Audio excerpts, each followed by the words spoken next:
ang dapat ninyong malaman sa ating top hearing.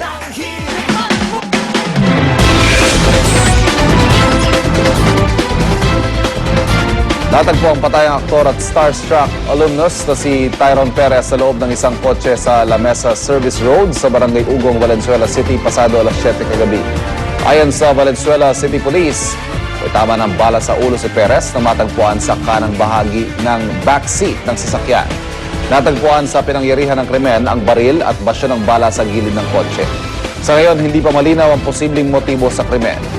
Bago ang pamaril, nagkausap pa raw si Tyrone at kanyang asawang si Liv. Sinabi raw nitong siya'y magbabaril sa sarili.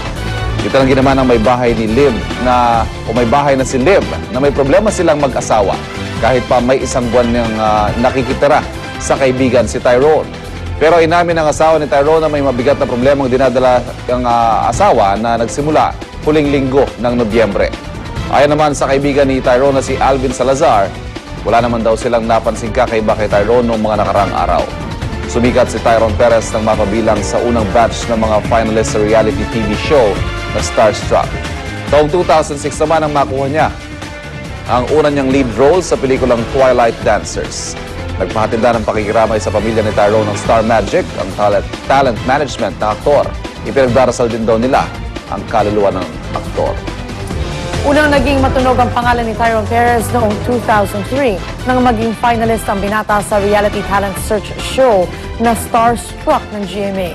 Kasabayan niya ang kauna-unahang winners ng show na sina Jeneline Mercado at Mark Heras. Naging katambal ni Tyrone ang kapwa Starstruck contestant na si Nadine Samonte. Pero bago pa man siya sumikat sa Starstruck, lumalabas na si Tyrone sa Master Showman, Walang Tulugan. Miyembro rin siya ng isang teen performing group na MSP Teen Stars. Matapos ang Starstruck, naging bahagi ng ilang kapuso show si Tyrone kasi napasama siya sa cast ng Bakekang at ng Kung Mamahalin Mo Lang Ako. Sa ulat ng pep.ph, 2009, napakasalan ni Tyrone ang kanyang non-showbiz girlfriend na isang flight attendant. Actually, naalala Alam mo, kausap ko pa ng Kapampangan itong batang to.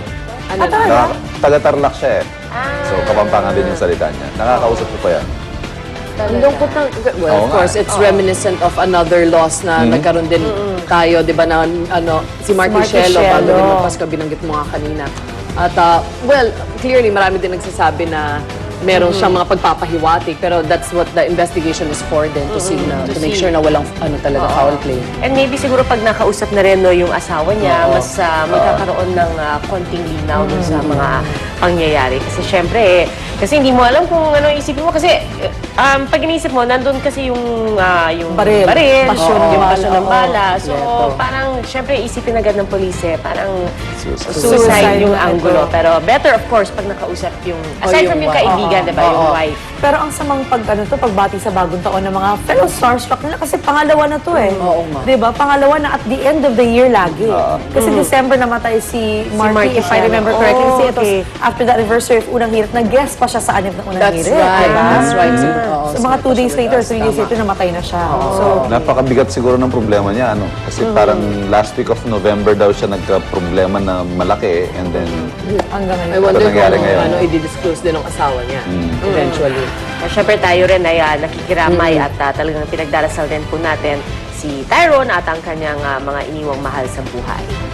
Samantala, mga kapuso, 2 araw po bago ang pagsalubong sa bagong taon, patuloy na nadaragdagan ang mga isinusugod sa ospital dahil sa firecracker-related injuries. At sa pinakahuling tala ng Department of Health, umabot na sa 173 ang bilang ng mga naputukan mula December 21 hanggang 28. Pero ayon sa DOH, mababa pa raw ng 14% ang naitalang injuries ngayong taon kumpara noong nakaraang taon. At sa kabila nito, nababahala ang DOH sa patuloy pa rin pagdami ng mga nagbebenta ng paputok sa mga lansangan. Samantala, umabot na sa 8 ang biktimang tinamaan ng ligaw na bala at kagabi naman, muling nagsagawa ng raid ang mga operatiba ng CIDG sa isang bahay sa Santa Maria, Bulacan na pinaghihinalang isang paggawaan ng mga iligal na paputok. Mga nagmamadaling mag-repack ng paputok ang inabutan ng CIDG Bulacan sa bahay na ito sa liblib na sitio Paycas, Barangay Bulak sa Santa Maria, Bulacan. Kabilang sa mga nasabat ang ilang ipinagbabawal na paputok tulad ng plapla, kabase at super lolo. 8 ang arestado, kabilang ang may-ari ng bahay na si Teresita Lumampao. Actually, pag tinignan nyo dun sa listahan sa mga ospital, no, yun rin yung mga dahilan ng firecracker-related injuries. Yung mga bawal. ipinagbabawal. Oo, Piccolo, ganyan. Goodbye Philippines. Although ngayon ko lang narinig yung kabase. Ano yung kabase? Hindi ko rin alam. Anong Bago Ako rin, ngayon ko Bago rin. rin. May aluma lang din natin alam. Samantala, good news naman po sa mga suki ng LRT, may libreng sakay na hatid ang pamunuan ng Light Rail Transit Authority o LRTA ngayong araw. Libre po ang pamasahe sa LRT 1 na papunta at pabalik ng Baclaran at sa Line 2 na papunta at pabalik ng Santolan, Pasig City. Pero may mga oras po ang libreng sakay sa LRT mula alas 7 hanggang alas 9 ngayong umaga at alas 5 ng hapon hanggang alas 7 ng gabi. Ang libreng sakay ay handog ng pamunuan ng LRTA bilang paggunita sa Araw ng Kabayanihan ni Dr. Jose Rizal. Oh, yun, sayang yung mga ayaw pag gumising, oh. Maglilibre sa libre kanya. yan, libre. Holiday. Abiso na rin po sa mga sumasakay na LRT sa December 31. Bisperas ng bagong taon hanggang alas 7 lang ng gabi ang kanilang last trip. Normal schedule naman ang kanila papatupad sa bagong taon. Samantalang MRT naman maaga magsasara sa December 31 at January 1 at sa mismong bagong taon, alas 7 na ng umaga babiyahe ang southbound train habang alas 7:30 naman ang northbound. Samantala, ito naman ang good news sa ating mga motorista. Lifted po ang number coding sa araw nito sa buong Metro Manila. Kabilang na dyan ang Las Piñas at Makati. Sa January 2, Lunes na po babalik ang pagpapatupad ng number coding sa Metro Manila. Pagdating naman sa schedule ng mga mall, ang SM bukas po ang kanilang malls mula alas 9 ng umaga hanggang alas 7 ng gabi sa bisperas ng bagong taon. Sa January 1 naman, bukas ang kanilang malls mula alas 12 ng tanghali hanggang alas 9 ng gabi. Habang ang Trinoma Mall naman ng Ayala Land, bukas hanggang alas 10 ng gabi ngayong araw. At bukas naman, December 31, mula 11 a.m. hanggang 6 p.m. lang ang kanilang operasyon. Wala sila. At mga kapuso, walang patid pa rin ang ating special coverage na sa Lubong 2012. Nasa Jose Reyes Memorial Medical Center sa Maynila si Maria Bulaklak ausente, habang nasa Araneta Center Bus Terminal naman sa Cubao, Quezon City si Lala Roque. At para naman sa pagdagsa ng mga bumibili na paputok sa Bughawe, Bulacan, naroon si Susan Enriquez. At makibalita na po tayo sa sitwasyon sa Araneta Center Bus Terminal sa Cubao, Quezon City para sa mga kapuso nating humahabol sa pag-uwi sa probinsya para doon magbakasyon. Nakatutok doon si Lala Roque. Lala? Pia, yung mga habol nga na ating mga kababayan papunta sa kanilang mga probinsya. Ngayon medyo marami ng mga bus ang fully booked. Yung isa sa nakita natin dito yung mga biyahe papuntang Leyte, Bohol, Masbate at Samar. Fully booked na sila. Ito yung mega bus lines. Pero posible naman daw sila magkaroon pa ng mga bakante dahil may extra bus pa naman daw sila naka-standby. Yung Gasat Balisno Express, ito naman yung mga biyaheng Iloilo, Rojas at Antique.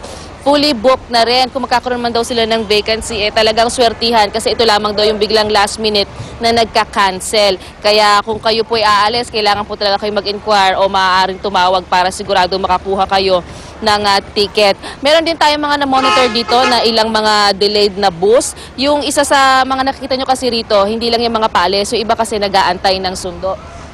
Yung isa dito, galing daw ng Masbate mula sa Roro Bus. Dapat daw alas 3 ng madaling araw darating. Pero hanggang ngayon, nag-aantay pa rin sila. At tinatanong natin kung meron silang komunikasyon doon sa kanilang mga inaantay. Wala pa raw, kaya hindi nila alam kung ilang oras ba sila mag-aantay pa sa pagdating nitong Roro Bus. Samantala, Pia, sa pangkalahatan ay mapayapa naman dito sa Araneta Center Bus Terminal. Inaasahan ng mga pamunuan na aabot kasi sa 15,000 hanggang 16,000 ang mga pasahero rito. Kaya alamin natin ang kanilang tala ngayon kung ilan na ba ang mga kababayan nating bumabiyahin at hahabol nga sa bagong taon paputungo sa kanilang iba-ibang mga probinsya. Pia? Maraming salamat, Lala Roque. At kasado na rin ang mga paghahandas ng mga ospital para sinaasang pagdating ng mga biktima ng paputok habang papalapit ang bagong taon. At isa na dyan ang Jose Reyes Memorial Medical Center sa Maynila kung saan nagbabantay si Maria Bulaklak ausente. Maria, kamusta na dyan? Yes, Pia, magandang umaga. Alam mo, isang araw bago yung talagang putukan, no, ni tinatawag, yung bisperas ng bagong taon.